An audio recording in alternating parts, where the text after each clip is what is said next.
ओम शांति। आज 7/2/2025 की साकार मुरली से है। बाबा ने इसमें बताया कि तुम्हें चलते फिरते याद में रहने का अभ्यास करना है। ज्ञान और योग, यही मुख्य दो चीज़ें हैं। योग माना याद।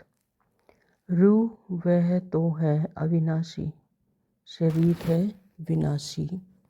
आत्मा कहती है मैं इस शरीर द्वारा बोलती हूँ, कर्म करती हूँ। आत्मा मेल है। बाप ने समझाया है कि चलते फिरते उठते बैठते बाप को याद करो। इसके लिए खास बैठने की भी दरकार नहीं। परम आत्मा सुप्रीम सोल को कहा जाता है। वह कभी पुनर्जन्म लेते नहीं। अभी की कमाई वहाँ 21 जन्म चलती है। बाप को सर्जन भी कहा जाता है। योग बल से तुम एवर हेल्दी बनते हो। ऑलमाइटी पतित पावन एक फादर है। सभी आत्माओं का बाप का डायरेक्शन है। गृहस्थ व्यवहार में रहते कमल फूल समान पवित्र रहो। आत्मा सच्चा सोना होती है, फिर उसमें खाद पड़ती है। मन मना भव मत्याजी भव, अर्थात स्वर्ग के मालिक बनो। याद करते करते तुम शांति धाम में चले जाएंगे। बाबा ने कहा पास विद ऑनर होना चाहिए तो धर्मराज की सजा ना मिले। सर्व का सदगति दाता एक ही है। धारणा के लिए बाबा ने कहा कि बाप के साथ जाने व पावन नई दुनिया का मालिक बनने के लिए पवित्र जरूर बनना है।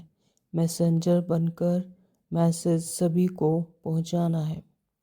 वरदान में कहा बाबा ने कि स्नेह की गोद में आंतरिक सुख व सर्वशक्तियों का अनुभव करने वाले यथार्थ पुरुषार्थी भव। स्लोगन है आज की मुरली का कि निश्चय रूपी फाउंडेशन पक्का है तो श्रेष्ठ जीवन का अनुभव स्वतः होता है। ओम शांति। तो आज शुरू करते हैं आज की मुरली। बाबा कहते हैं मीठे बच्चे, हाँ जी बाबा, तुम्हें चलते फिरते याद में रहने का अभ्यास करना है। ज्ञान और योग, यही मुख्य दो चीज़ें हैं। योग माना याद।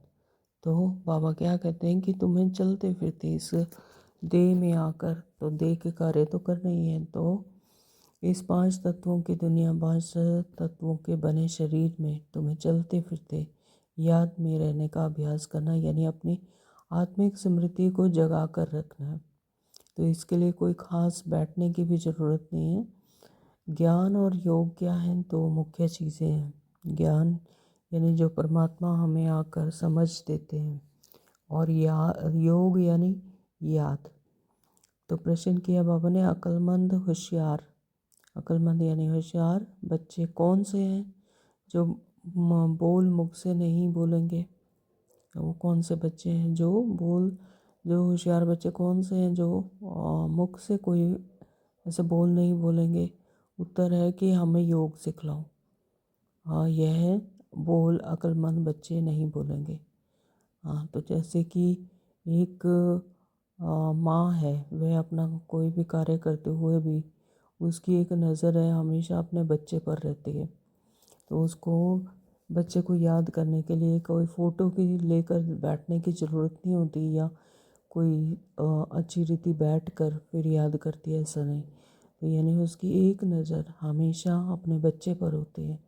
तो बच्चे को कभी, और इसी तरह से जो बच्चा होता है वो भी अपनी माँ को कभी भी भूलता नहीं है ना। तो इस तरह से बाबा कहते कि जो अक्लमंद बच्चे वो कभी नहीं कहेंगे कि मुझे योग करना सिखाओ, है ना, परमात्मा को याद करना सिखाओ।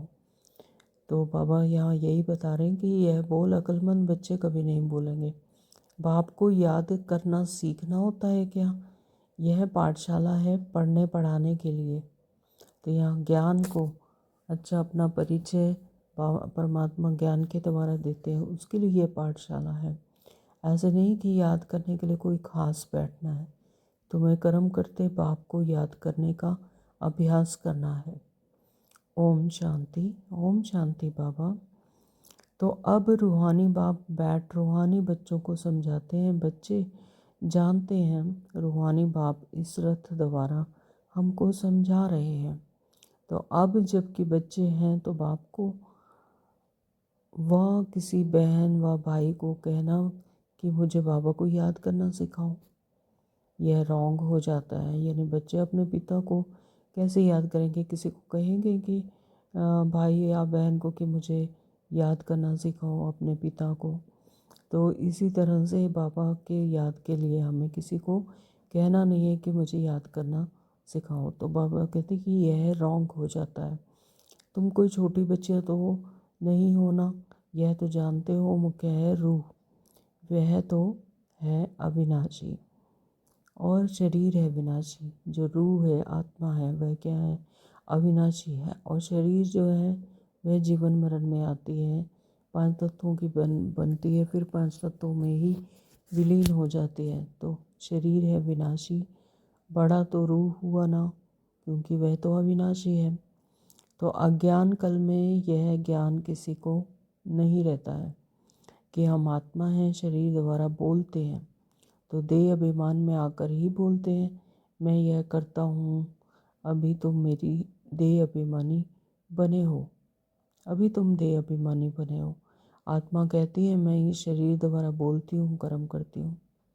तो आत्मा क्या कहती है कि मैं इस शरीर के द्वारा बोलती हूँ, कर्म करती हूँ। यानी मेरा शरीर, जब हम कहते हैं मेरा शरीर, तो यानी कोई चीज़ है जिसका वह शरीर, उसकी वो चीज़ है। तो मेरा शरीर यानी आत्मा। किसका शरीर? तो मैं कौन है? मैं यानी आत्मा। तो आत्मा मेल है। बाबा कहते हैं कि आत्मा मेल है, इसमें मेल और फीमेल की भी कोई बात नहीं है। इसमें आत्मा सभी की एक तरह की ही होती है, उसमें कोई मेल फीमेल नहीं होता। आत्मा आत्मा है। तो बाप समझाते हैं यह बोल बहुत करके सुने जाते हैं। कहते हैं हमको योग में बिठाओ, सामने एक बैठते हैं, यह ख्याल, इस ख्याल से कि हम भी बाबा की याद में बैठे, यह भी बैठे। अब पाठशाला कोई इसके लिए नहीं है कि पाठशाला तो पढ़ाई के लिए है। बाकी ऐसे नहीं कि यहाँ बैठकर सिर्फ तुम्हें याद करना है। बाबा क्या कह रहे हैं कि पाठशाला तो सिर्फ पढ़ाई के लिए है, कि ज्ञान, अपनी आत्मिक स्मृति कि हम हैं कौन, और आत्मा अविनाशी है, परमात्मा की संतान है। तो यह पढ़ाई के लिए पाठशाला है जिसमें ज्ञान सीखा जाता है। बाकी ऐसे नहीं कि याद करने के लिए यहाँ हमें बैठ कर ही याद करना है, कोई पर्टिकुलर किसी स्थिति में बैठ कर ही याद करना है। तो चलते फिरते, उठते बैठते, कोई भी कर्म करते हुए बुद्धि से परमात्मा को याद करना है। तो बाप ने समझाया चलते फिरते, उठते बैठते बाप को याद करो, इसके लिए खास बैठने की भी दरकार नहीं। जैसे कोई कहते हैं कि राम राम कहो, क्या बगैर राम राम कहे याद नहीं कर सकते? मतलब उसके लिए बोलने की भी कोई ज़रूरत नहीं है, सिर्फ बुद्धि से याद रखना है। कि अगर कोई कहे कि राम राम कहो, क्या भाई किसी को राम राम कहे बिना नहीं याद कर सकते? परमात्मा को मुख से याद नहीं कर किया जाता, बुद्धि से याद किया जाता है। तो याद तो चलते फिरते कर सकते हैं। तुमको तो कर्म करते बाप को याद करना है। आशिक माशूक कोई खास बैठकर एक दो को याद नहीं करते हैं।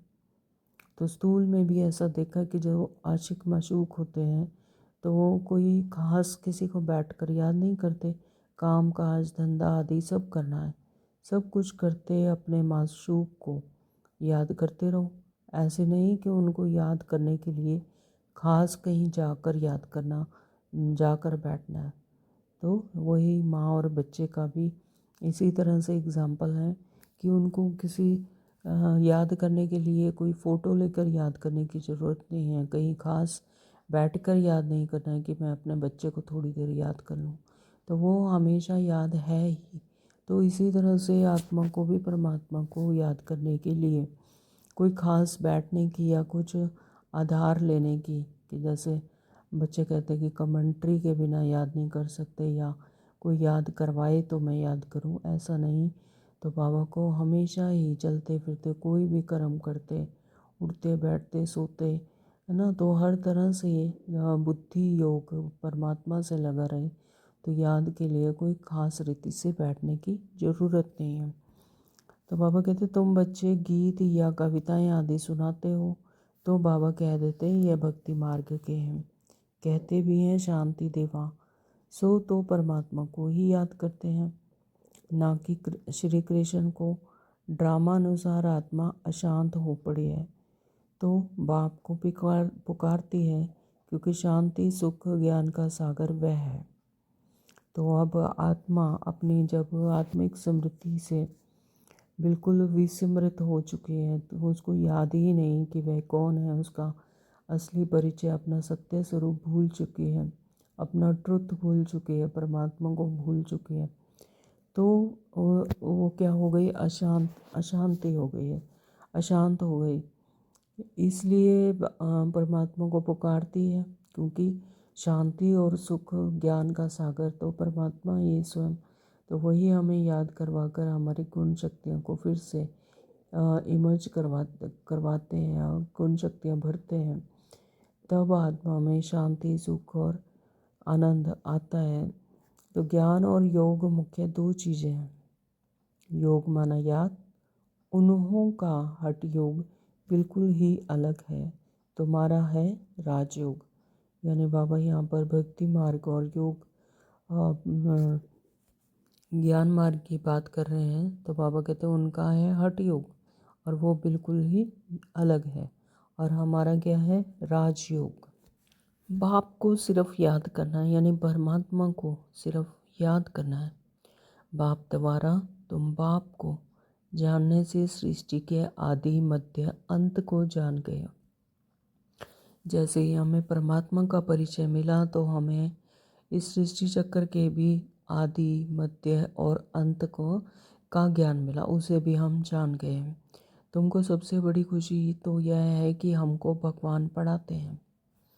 तो इस समय पर हमें कितनी खुशी है इस बात की कि हमें स्वयं हमारा पालन करता, हमारा सृष्टि रचनाकार हमें खुद पढ़ाते हैं।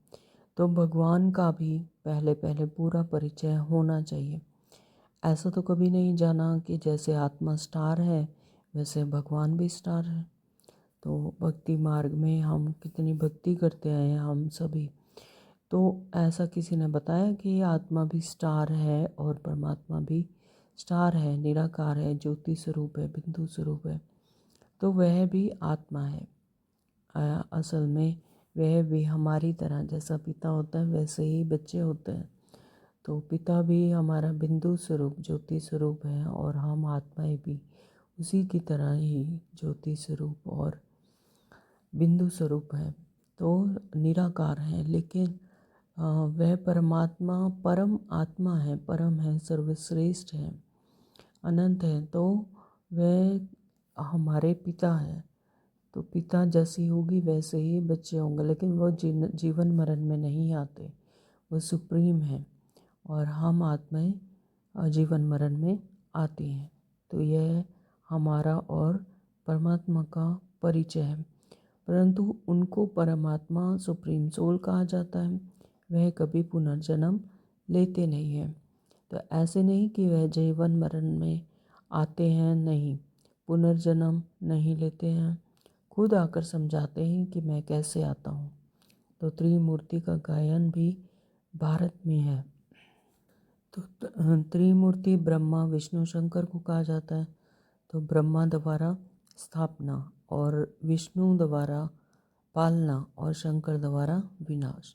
तो ये तीनों त्रिमूर्ति, इनका भी रचयिता कौन है, स्वयं परमपिता परमात्मा।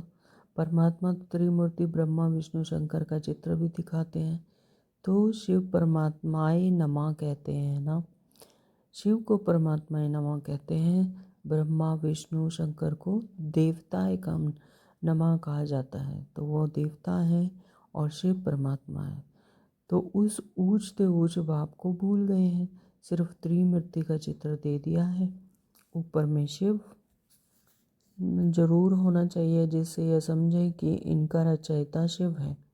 यानी तीनों के जब चित्र में दिखाते हैं ब्रह्मा विष्णु महेश शंकर, तो उनके ऊपर शिव को जरूर दिखाना चाहिए, ताकि पता लगे कि यह उनके रचयिता हैं और यह है रचना। तो रचना से कभी वर्षा नहीं मिल सकता।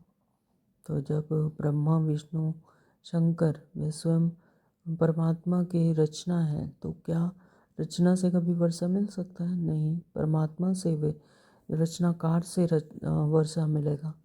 तो तुम जानते हो ब्रह्मा से कुछ भी वर्षा नहीं मिलता है, विष्णु को तो हीरे ज्वारों का ताज है ना।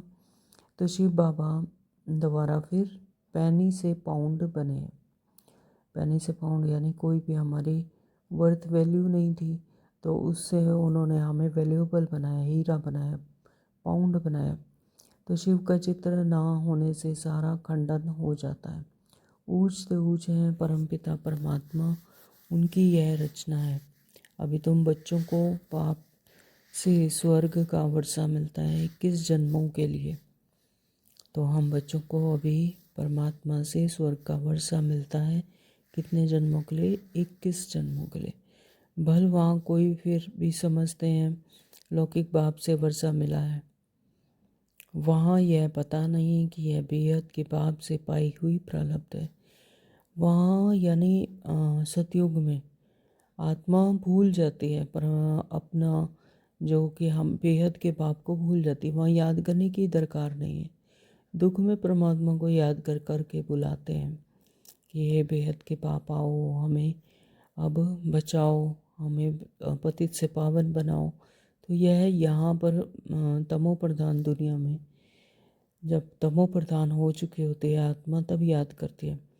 वहाँ पर तो है सतो प्रधान सतयुग में, तो वहाँ पर बेहद के बाप को याद नहीं करते और यह भी भूल जाती है कि हमने प्रारब्ध कहाँ से पाई है और कैसे हमें परमात्मा ने आकर ज्ञान दिया और फिर हमने प्रारब्ध बनाई, तो जो हमें सतयुग में मिलती है, तो यह सब वहाँ पर आत्मा भूल जाती है।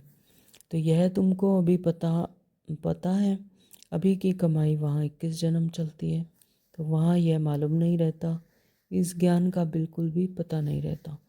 तो यह ज्ञान ना देवताओं में है ना ही शूद्रों में रहता है। तो वहाँ पर देवताओं में भी यह विस्मृति हो जाती है ना, परमात्मा की विस्मृति हो जाती है। परमात्मा की याद ना वहाँ करनी पड़ती है और ना ही रहती है और ना शूद्रों को रहती है। और जब आत्मा बिल्कुल ही तमो प्रधान बन जाती है इस तमो प्रधान दुनिया में आकर, तो उनको भी परमात्मा की याद नहीं रहती। तो यह ज्ञान है ही तुम ब्राह्मणों को। तो जब परमात्मा का ज्ञान मिलता है ब्रह्मा के द्वारा, हम अडॉप्टेड बच्चों को परमात्मा का ज्ञान मिलता है ब्राह्मणों को, तब ही यह याद रहती है, तभी यह ज्ञान होता है। तो यह है रूहानी ज्ञान। स्पिरिचुअल का अर्थ भी नहीं जानते हैं, तो यह क्या है? रूहों का ज्ञान है, रूहानी ज्ञान। तो इसे क्या कहते हैं? स्पिरिचुअल का अर्थ अब हम जानते हैं जब हमें परमात्मा का ज्ञान मिला। तो डॉक्टर ऑफ फिलॉसफी कहते हैं डॉक्टर ऑफ स्पिरिचुअल नॉलेज एक ही बाप है, बाप को ही सर्जन भी कहा जाता है। रूहानी सर्जन हमारा कौन है? स्वयं परमपिता परमात्मा। तो साधु सन्यासी आदि कोई सर्जन थोड़ी ही हैं। जो साधु सन्यासी हैं उन्हें सर्जन नहीं कहा जाता। वेद शास्त्र आदि पढ़ने वालों को डॉक्टर थोड़ी कहेंगे। तो बाबा बता रहे हैं, समझा रहे हैं कि जो वेद शास्त्र आदि पढ़ते हैं, कहानियाँ किससे पढ़ते हैं, तो बाबा कहते हैं उनको थोड़ी ना कोई डॉक्टर कहेंगे। उनसे कोई रूह का सर्जन नहीं होता, रूह का शांति नहीं मिलती, तो उन्हें डॉक्टर नहीं कहेंगे। भले टाइटल भी देते हैं, परंतु वास्तव में रूहानी सर्जन है एक बाप, जो रूह को इंजेक्शन लगाते हैं। तो परमात्मा ही हमारी रूह को वो इंजेक्शन ज्ञान का से भरा इंजेक्शन लगाते हैं, तब हमें अपनी स्मृति आती है ना, जो हम भूल चुके थे अपने आप को भी, अपने सत्य स्वरूप को, परमात्मा को। तो उस रूह का जो ज्ञान ज्ञान रूपी इंजेक्शन लगाते हैं तब हमें समझ आती है। तो वह क्या है? रूहानी सर्जन। तो वह है भक्ति। उनको कहना चाहिए डॉक्टर ऑफ भक्ति, और अथवा शास्त्रों का ज्ञान देते हैं। तो उनसे फ़ायदा कुछ भी नहीं होता। तो उसमें शास्त्रों को पढ़ते रहते हैं तो उससे कोई फ़ायदा नहीं होता, उससे कुछ रूहानी ज्ञान नहीं मिलता और अपना परिचय नहीं मिलता, नीचे गिरते ही जाते हैं। तो उनको डॉक्टर कैसे कहेंगे? यानी भक्ति की बात कर रहे हैं बाबा कि उसमें भक्ति ना के भक्ति में तो नीचे ही गिरते जाते हैं, उसको डॉक्टर कैसे कहेंगे? थके हैं। तो डॉक्टर तो वो फ़ायदा पहुंचाते हैं ना। तो यह बाप तो है अविनाशी ज्ञान सर्जन। योग बल से ही तुम एवर हेल्दी बनते हो। जो योग बल से शक्ति मिलती है तो उसी से हम क्या बनते हैं? Ever healthy. तो ये 5 तत्वों का बना हुआ शरीर, इसमें भी इजाफा होता है, यानी इसे भी फ़ायदा होता है और ये भी एवर हेल्दी बनता है। तो जैसे जैसे ज्ञान की शक्ति मिलती, ज्ञान का बल मिलता है, तो इससे जो बीमारियों से छूटते हैं और परमात्मा का ज्ञान से ही हम एवर हेल्दी बनते हैं। तो यह तो तुम बच्चे भी जानते हो, बाहर वाले क्या जाने। उनको अविनाशी सर्जन कहा जाता है। आत्माओं में जो विकारों की खाद पड़ी है उसे निकालना, पतित को पावन बनाकर सद्गति देना। तो यह परमात्मा के ही कार्य है, परमात्मा का ऑक्यूपेशन है कि परमात्मा आत्माओं में जो विकार रूपी खाद पड़ी हुई है तो उसको निकालने के लिए और पतित को पावन बनाकर सद्गति देना, यह भी एक बाप का ही काम है, बाप का ही ऑक्यूपेशन है। वही अपने बच्चों को आकर गुण शक्तियाँ भरकर और पतित से पावन बनाकर सद्गुणी बनाकर सद्गति देते हैं। तो यह बाप में शक्ति है, तो यह परमात्मा में ही शक्ति है। ऑलमाइटी पतित पावन एक फादर ही है। ऑलमाइटी शक्तिवान पतित पावन कौन है? एक फादर ही है। तो ऑलमाइटी कोई मनुष्य को नहीं कह सकते हैं। तो बाप कौन सी शक्ति दिखाते हैं? सर्व को अपनी शक्ति से सद्गति देते हैं। उनको कहेंगे doctor of spiritual knowledge, doctor of philosophy. तो यह जो इतना गुह्य ज्ञान है, गहरा ज्ञान है, रूहानी ज्ञान, वह सिर्फ हमें परमात्मा ही दे सकते हैं और कोई मनुष्य दे नहीं सकते। तो यह तो ढेर के ढेर मनुष्य हैं, स्पिरिचुअल डॉक्टर एक है।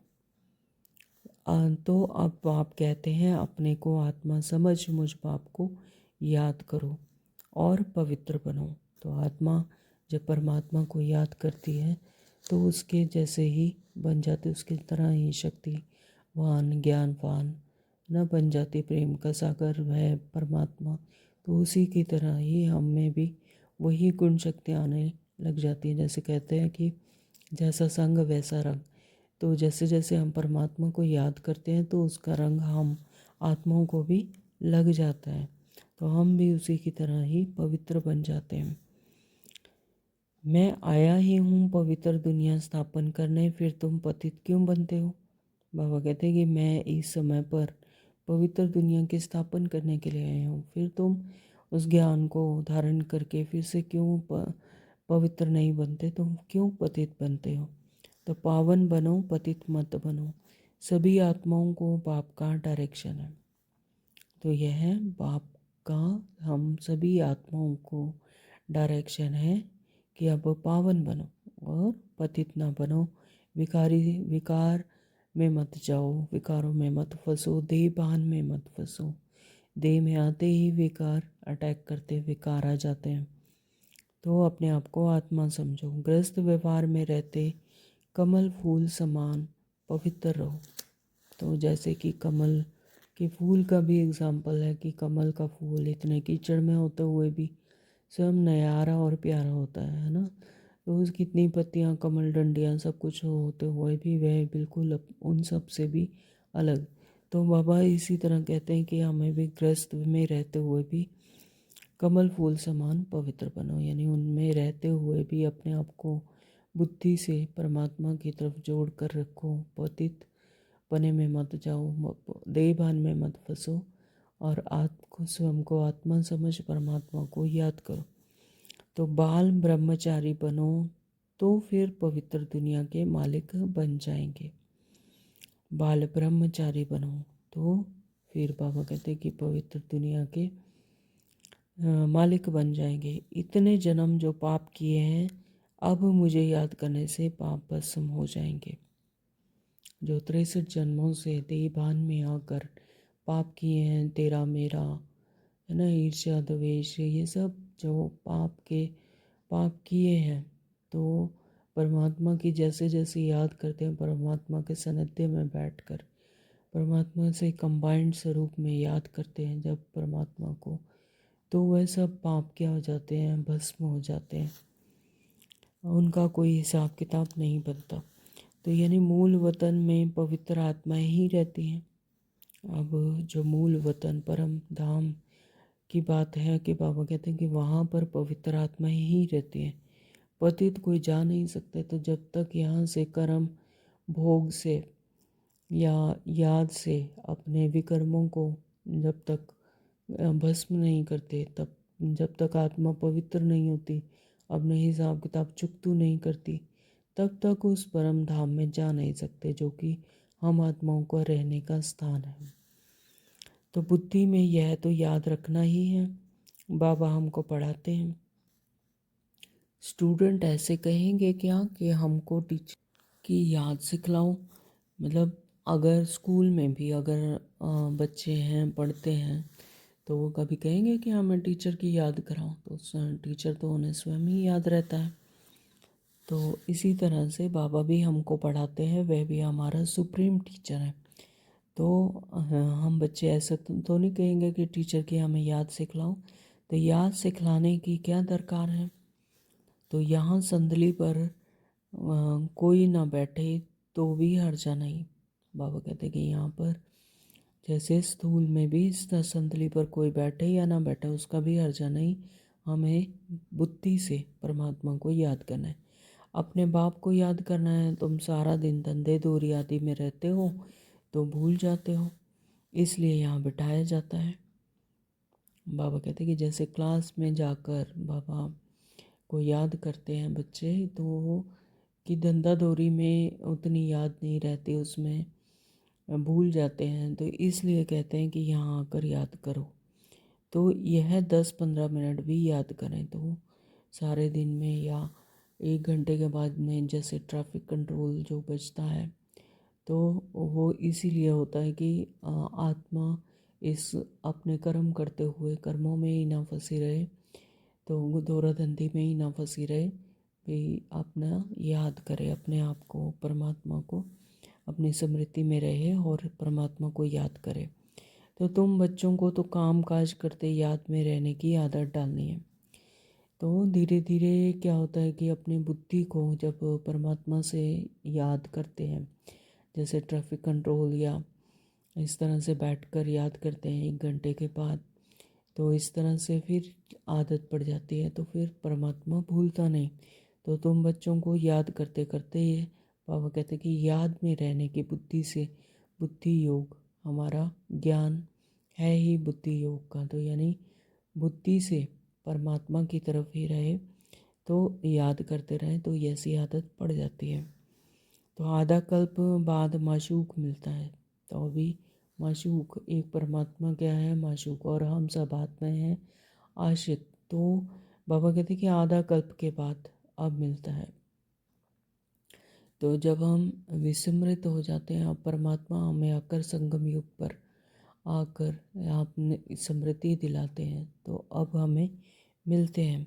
तो अब कहते हैं कि मुझे याद करो तो तुम्हारी आत्मा का खाद निकल जाएगी, यानी आत्मा जितना जितना याद में रहेगी तो पवित्र बनती जाएगी। तो जैसे कि आत्मा की खाद निकल जाएगी तो जो विकार हैं वह भस्म हो जाएंगे, तो तुम विश्व के मालिक बन जाएंगे। तो क्यों नहीं याद करना चाहिए। तो बाबा कहते हैं परमात्मा की याद से हम क्या बनते हैं, विश्व के मालिक बनते हैं। तो फिर भी नहीं याद करते, तो क्यों नहीं याद करना चाहिए। और स्त्री का जब हथियाला बांधते हैं तो उनको कहते हैं पति तुम्हारा गुरु ईश्वर सब कुछ है, परंतु वह तो फिर भी मित्र संबंधी गुरु आदि बहुतों को याद करती रहती है। तो वह तो देहदारी की याद हो गई, तो यह तो है पतियों का भी पति, तो उनको याद करना है। कोई कहते हैं हमको नेस्टा में बिठाओ, तो जैसे यहाँ पे भी बच्चे जब ज्ञान में आते हैं शुरू शुरू में तो कहते हैं कि दीदियों को कहते हैं ना कि बहनों को कहते हैं कि हमें मतलब कमेंट्री के द्वारा याद कराओ। तो बाबा कहते हैं कि निष्ठा में बिठाओ। तो ऐसा करने की भी कोई दरकार नहीं है कि हमें याद कराओ तो हम याद करें, परंतु इससे क्या होगा, 10 मिनट यहाँ बैठते हैं तो भी ऐसे समझो कि कोई एक रस हो बैठते हैं, यानी अंदर से ही याद करना है। कि कोई याद कर रहा है कमेंट्री, उससे कोई याद नहीं होगी, वो तो जैसे एक कन रस हो गया कि वो बताते जा रहे हैं और हम सुनते जा रहे हैं, थोड़ी देर शांति में रहे और बाहर गए तो फिर सब खलास। तो यानी बुद्धि से स्वयं से अंदर से अंतर्मुख होकर फिर याद करना है परमात्मा को। भक्ति में भी ऐसा होता है कि किसी की पूजा करने बैठते हैं तो बुद्धि इधर उधर भटकती रहती है। यानी भक्ति में भी देखा है कि भक्ति में जो भजन कीर्तन कर रहे हैं या कोई पाठ कर रहे हैं, लेकिन बुद्धि यही रहती है कि मेरा बच्चा स्कूल से आ गया कि नहीं आ गया, या मेरा पति अभी आ गए हैं। तो इस तरह से यानी बुद्धि किसी न किसी काम के लिए भटकती रहती है, तो वह उसे कहा जाता है कि यह कोई भक्ति नहीं है। नौदा भक्ति करने वालों का यही ताक लगी रहती है कि हमको साक्षात्कार हो। तो जो नौदा भक्ति करते रहते हैं तो उनको भी यही आस रहती है कि हमें साक्षात्कार हो। तो यह आस लगाकर बैठे रहते हैं कि एक ही लगन में लवलीन हो जाते हैं, तब साक्षात्कार होता है। उनको कहा जाता है नौदा भक्त। तो यानी उनकी एक ही आस होती है, एक ही उसमें उनकी इच्छा होती है कि हम लवलीन होकर लगन में बैठे रहें, कि हमें जिस भी इष्ट को हम याद कर रहे हैं तो उनकी हमें साक्षात्कार हो, और इसी आस में वो बैठे रहते हैं। तो उनको कहा जाता है, बाबा ने कहा कि नौदा भक्ति। वह भक्ति ऐसी है जैसे आशिक मशूक खाते पीते बुद्धि में याद रहती है, उसमें उनमें विकार की बात नहीं रह होती। शरीर पर प्यार हो जाता है तो एक दो को देखने बगैर नहीं रह सकते। तो भक्ति भी ऐसे ही है कि उसमें मतलब साक्षात्कार की इच्छा रहती है कि हम देख लें इष्ट जो जिसकी पूजा करते हैं तो उनको एक बार देख लें, लेकिन उसमें कोई प्राप्ति नहीं है। एक बार देख के वो खुश हो जाते हैं कि हमारी भक्ति सफल हो गई, कि हमने अपने इष्ट को देख लिया। तो बाबा कहते हैं कि इसमें कोई प्राप्ति नहीं होती, उनके जैसा बनना है। जो इष्ट जिसको परमात्मा हमें क्या करते हैं, ज्ञान के द्वारा अपने जैसा बनाते हैं। जो उनमें गुण शक्तियाँ हैं वही अपने बच्चों में भर देते हैं, है ना। तो उसमें प्राप्तियाँ हैं, लेकिन भक्ति में हम सिर्फ क्या करते हैं, याद करते हैं और साक्षात्कार कर लेते हैं, उसी में खुश हो जाते हैं, उनकी महिमा करते हैं कि तुम ऐसे ऐसे, और अपने आप को गलत गलत कहते रहते हैं, तुम अंतर्यामी, तुम परमात्मा, मैं हम मूर्ख, तुम स्वामी। इस तरह से जो करते हैं, यानी अपने आप को में वो शक्तियाँ उसकी तरह नहीं बन पाते, और सिर्फ महिमा करते हैं और साक्षात्कार उनकी एक झलक देख लेते हैं तो खुश हो जाते हैं कि हमारी भक्ति सफल हुई, कि हमने अपने इष्ट को देख लिया। तो अब बाबा हमें बताते हैं कि अब तुम बच्चों को बाप ने समझाया है, मुझे याद करने से तुम्हारे विक्रम विनाश होंगे। कैसे तुमने 84 जन्म लिए हैं, बीज को याद करने से सारा झाड़ याद आ जाता है। तो यह वैरायटी धर्मों का झाड़ है ना। यह सिर्फ तुम्हारी बुद्धि में ही है कि भारत गोल्डन एज में था। तो यह परमात्मा ने ही हमें आकर बताया कि भारत ही था जो गोल्डन एज में था, यानी सतयुग था, सतो प्रधान था। तो अब आयरन एज में है, यानी अभी तक रावण राज्य में तमो प्रधान बन चुका है, विकारी हो चुके हैं सभी आत्माएं। तो अब ये क्या है, आयरन एज। तो यह अंग्रेजी अक्षर अच्छे हैं, इनका अर्थ अच्छा निकलता है। तो बाबा ये समझाने के लिए कह रहे हैं कि ये जो आयरन एज या गोल्डन एज, ये समझाने के लिए दोनों अक्षर बहुत अच्छे हैं, इससे अच्छा अर्थ निकलता है। सच्चा सोना, आत्मा सच्चा सोना होती है, फिर उसमें खाद पड़ती जाती है, यानी आत्मा पहले सतो प्रधान गोल्डन होती है, यानी एकदम उच्चतम अपनी सर्वोच्च फ्रिक्वेंसी में होती है, अपनी उच्चतम स्थिति में। तो उसमें गुण शक्तियाँ खजाना है, मतलब परमात्मा ने जो हमें दिए हैं गुण, तो वो सब होता है। तो आत्मिक स्थिति में होती है, अपनी प्योरिटी में होती है, और फिर उसमें धीरे धीरे उसकी क्वालिटी डाउन होती जाती है, यानी तमो पहले सतो प्रधान से सतो, फिर सतो से रजो, फिर रजो से फिर तमो, और तमो से भी फिर तमो प्रधान बनती जाती है। तो अभी बिल्कुल झूठी हो गई है, इनको कहा जाता है आयरन ईस्ट। तो आत्माएं आयरन ईस्ट होने से जेवर भी ऐसे ही हो गया है। अभी बाप कहते हैं मैं पतित पावन हूँ, माँ में कम याद करो। तो तुम मुझे बुलाते हो, हे पतित पावन आओ, मैं कल्प कल्प आकर तुमको यह युक्ति बतलाता हूँ। मन मना भव, मध्य जी भव, अर्थात स्वर्ग के मालिक बनो, अपने आप को जानो और इस सृष्टि चक्र को जानो। तो बाबा कहते फिर तुम स्वर्ग के मालिक बनते हो। तो कोई कहते हैं हमको योग में भी बहुत मज़ा आता है, ज्ञान में इतना मज़ा नहीं, यानी ज्ञान को नहीं इतनी इंटरेस्ट से सीखते जितना कि योग में उनको इंटरेस्ट होता है। तो बस योग करके यह भागेंगे, वो योग ही अच्छा लगता है। कहते हैं हमको तो शांति चाहिए। तो नए नए जो बच्चे आते हैं उन्हें भी योग में इंटरेस्ट होता है कि हमें योग करवा दो, बस योग करवा दो, लेकिन ज्ञान को सुनते नहीं अच्छी रीति। लेकिन ज्ञान से योग, योग से ज्ञान, तो वो दोनों ही धारण करने जरूरी हैं। तो बस योग करके यह भागेंगे, योग ही अच्छा लगता है। कहते हैं हमको शांति चाहिए। अच्छा, बाप को तो कहाँ भी बैठ याद करो, याद करते करते तुम शांति धाम में चले जाएंगे। यानी ज्ञान को सीखने के लिए बैठना, क्लास में आना ज़रूरी है, सेंटर में जाते हैं। लेकिन योग तो हम कहीं भी कर सकते हैं, चलते फिरते, उसके लिए कोई यथार्थ रीति बैठने की भी ज़रूरत नहीं है। योग हम हमेशा बुद्धि से परमात्मा की तरफ ये बुद्धि योग लगा रहे। तो इसमें योग सिखलाने की बात ही नहीं, बाप को याद करना है। ऐसे बहुत हैं जो सेंटर्स पर जाकर आधा पौना घंटा बैठते हैं, कहते हैं हमको निष्ठा कराओ, या तो कहेंगे बाबा ने प्रोग्राम दिया है निष्ठा का। तो यहाँ बाबा कहते हैं चलते फिरते याद में रहो, ना से तो बैठना अच्छा है। बाबा कहते हैं कि अगर चलते फिरते याद नहीं कर सकते हैं तो फिर बैठकर याद करो। बिना ना से तो अच्छा है, ना करने से तो अच्छा है कि बैठकर याद करो। बाबा मना नहीं करते हैं बल सारी रात बैठो, परंतु ऐसे आदत थोड़ी ही डालनी है। तो बाबा क्या कहते हैं कि बैठकर अगर याद करेंगे तो वो एक पर्टिकुलर टाइम पर ही बैठकर याद कर सकेंगे। लेकिन अगर अपने आप को ऐसी आदत डालेंगे कि चलते फिरते कोई भी कर्म करते, सोते जागते हमेशा ही बुद्धि योग परमात्मा से लगा रहे, तो उसमें प्राप्ति ज़्यादा है। तो बस बाबा कहते चाहे सारी रात ही बैठे रहो, तो आदत यह डालनी है कि काम काज करते याद में रहना। इसमें मेहनत है, बड़ी बुद्धि घड़ी घड़ी फिर और तरफ भाग जाती है।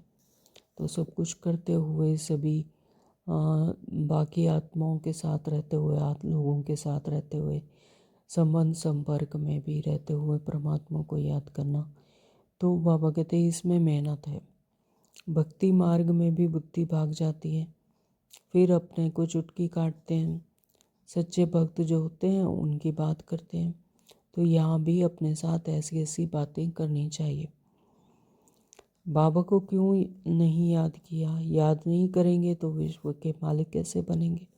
आशिक माशूक तो नाम रूप में फंसे रहते हैं।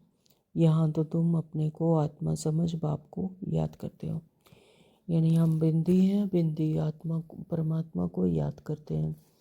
आशिक माशूक यानी वो देह को याद करना, तो देह तो है ही झूठी, तो झूठी है। और तमो प्रधानता में आती पांच तत्वों को याद करना। एक मुरली में बाबा ने 2-3 दिन पहले भी कहा था कि देह को याद करना माना भूतों को याद करना। तो यहाँ पर हमें परमात्मा बिंदी को याद करना है, जो कि ज्योति स्वरूप है, निराकार। शरीर में आने से कर्म करना होता है। बहुत ऐसे भी हैं जो कहते हैं हम दीदार करें, तो अब दीदार करेंगे, वह तो है ही बिंदी, वह तो बिंदी है ना। अच्छा, कोई कहते हैं श्री कृष्ण का दीदार करें, श्री कृष्ण का तो चित्र भी है ना, तो जड़ है, सो फिर चैतन्य में देखेंगे, इससे फ़ायदा क्या हुआ।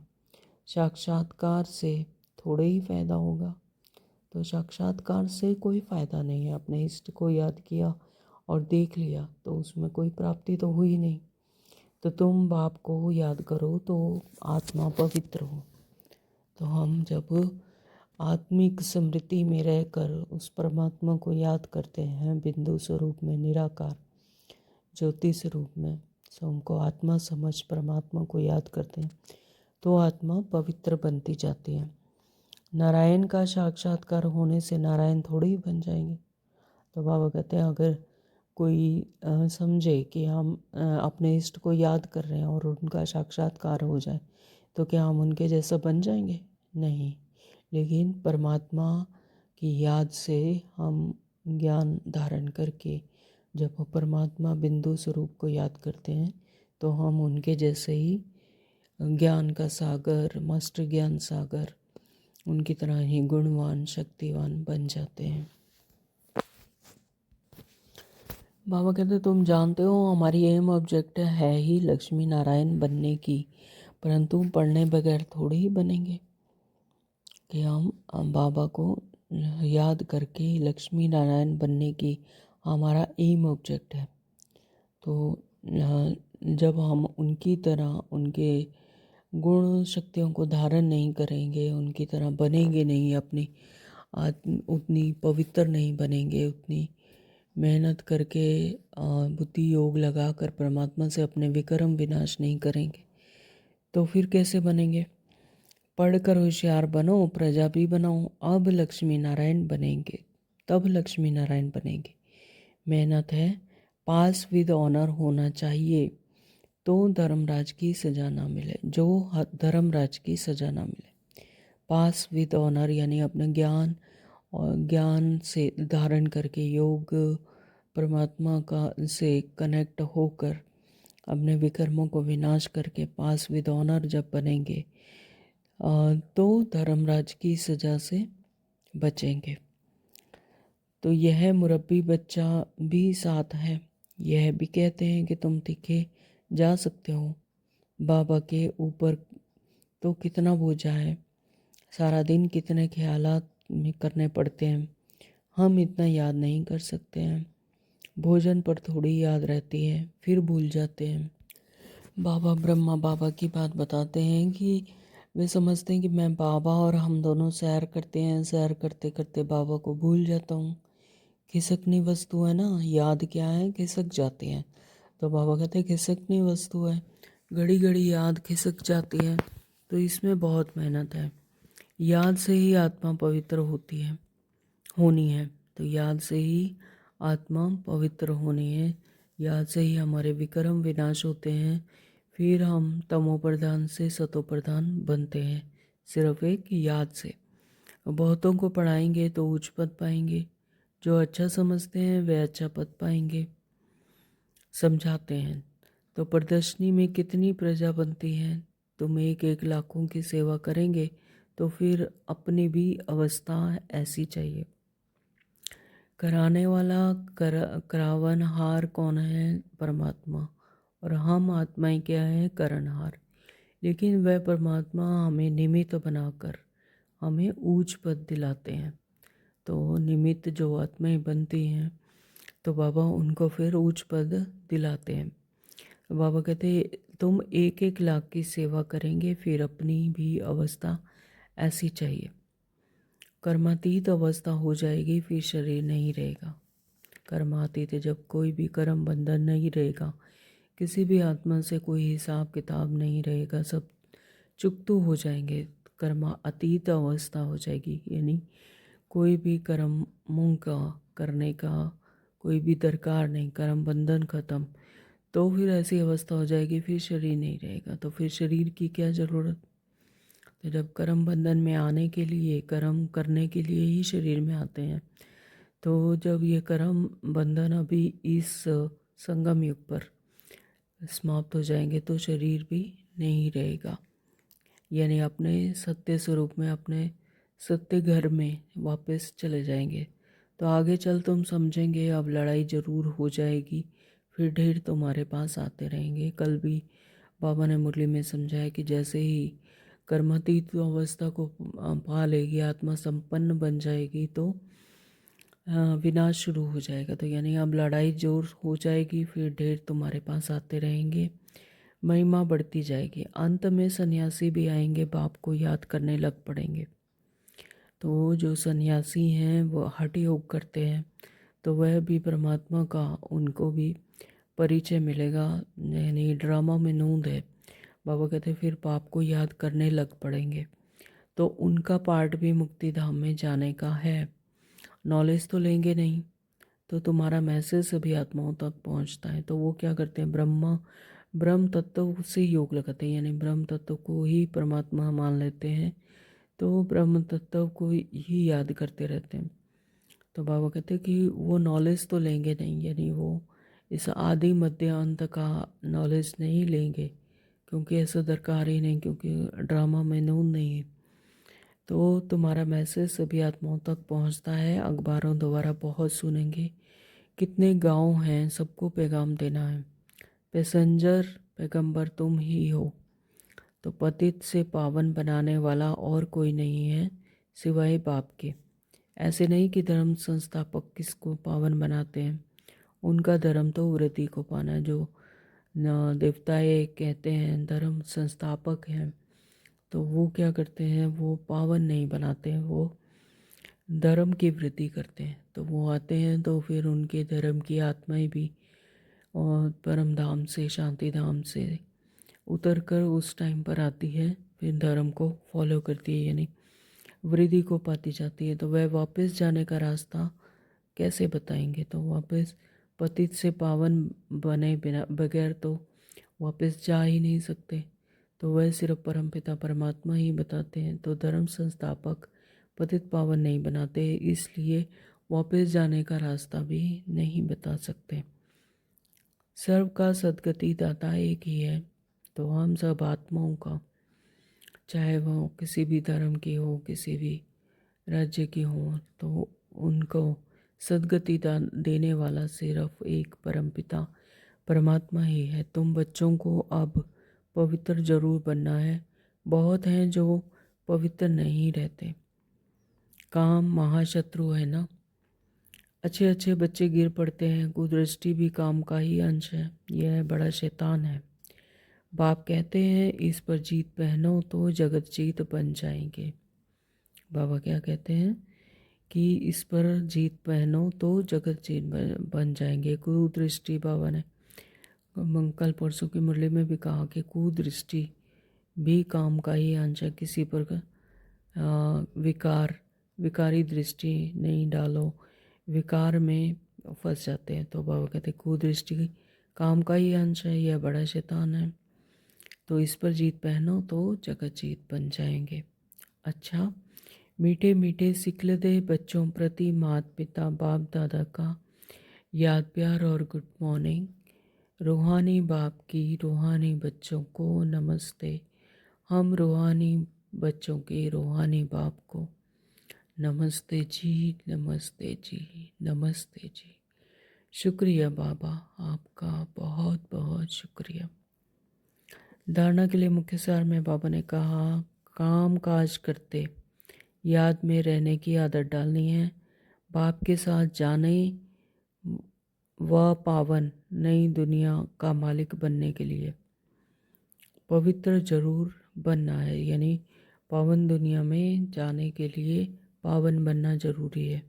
पावन बिना बगैर कोई भी वहाँ जा नहीं सकता, और दुनिया का मालिक बनने के लिए पवित्र जरूर जरूर बनना है। नंबर 2, बाबा ने कहा ऊंच पद पाने के लिए बहुतों की सेवा करनी है, बहुतों को पढ़ाना है, मैसेंजर बन मैसेज सभी को पहुंचाना है। वरदान में बाबा ने कहा कि स्नेह की गोद में आंतरिक सुख व सर्वशक्तियों का अनुभव करने वाले यथार्थ पुरुषार्थी भव। स्नेह की गोद में यानी परमात्मा के सानिध्य में, परमात्मा की गोद में बैठकर ही वह आंतरिक सुख, वह असीम सुख मिलता है और सर्व शक्तियों का अनुभव होता है। तो बाबा कहते हैं स्नेह की गोद में आंतरिक सुख व सर्व शक्तियों का अनुभव करने वाले यथार्थ पुरुषार्थी भव। अपने आत्मिक स्थिति में रहकर, आत्मिक समृद्धि में रहकर परमात्मा की गोद में बैठकर कंबाइंड स्वरूप में परमात्मा को सदैव याद करना है। जो यथार्थ पुरुषार्थी हैं वे कभी मेहनत व थकावट का अनुभव नहीं करते। बाबा ने क्या कहा कि जो यथार्थ रीति पुरुषार्थी हैं वे कभी भी मेहनत या थकावट का अनुभव नहीं करते। तो मेहनत और थकावट तो आत्मा का जो स्वरूप है, आत्मिक स्वरूप में आत्मा कभी भी थकती नहीं, ना में ही मेहनत महसूस करती है, तो सदा मोहब्बत में मस्त रहते हैं। वह है ही आनंद स्वरूप, आत्मा का स्वरूप। आत्मिक स्वरूप में आत्मा आनंद महसूस करती है, तो सदा मोहब्बत में मस्त रहते हैं।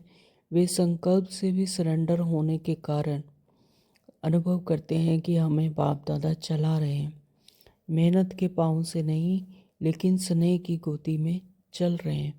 स्नेह की गोद में सर्व प्राप्तियां की अनुभूति होने के कारण वे चलते नहीं लेकिन सदा खुशी में, आंतरिक सुख में और सर्व शक्तियों के अनुभव में उड़ते रहते हैं। स्लोगन दिया बाबा ने आज, निश्चय रूपी फाउंडेशन पक्का है तो श्रेष्ठ जीवन का अनुभव स्वतः होता है। तो फाउंडेशन जितना पक्का होता है तो उस पर जो बनी इमारत है, जो बनी बिल्डिंग है, वो भी उतना ही मजबूत होती है। तो यहाँ पर हमारा जो ये रूहानी ज्ञान है, तो इसका फाउंडेशन ही क्या है? निश्चय। जब वो आत्मा को ये पूरा निश्चय होता है कि हमें स्वयं परमपिता पढ़ा रहे हैं, तो जब ये निश्चय इतना पक्का होता है तो श्रेष्ठ जीवन का अनुभव तो स्वतः होगा। तो उतना ही हमारा रूहानी ज्ञान उतना ही मजबूत होगा। तो सबसे पहले निश्चय रूपी फाउंडेशन पक्का करना जरूरी है। तो स्लोगन में बाबा ने कहा कि निश्चय रूपी फाउंडेशन पक्का है तो श्रेष्ठ जीवन का अनुभव स्वतः होता है। ओम शांति। आज के अव्यक्त इशारे हैं। बाबा ने कहा एकांत प्रिय बनो, एकता और एकाग्रता को अपनाओ। अनेकता में एकता, तो प्रैक्टिकल में अनेक देश, अनेक भाषाएं, अनेक रूप रंग, लेकिन अनेकता में भी सबके दिल में एकता है ना, क्योंकि दिल में एक बाप है।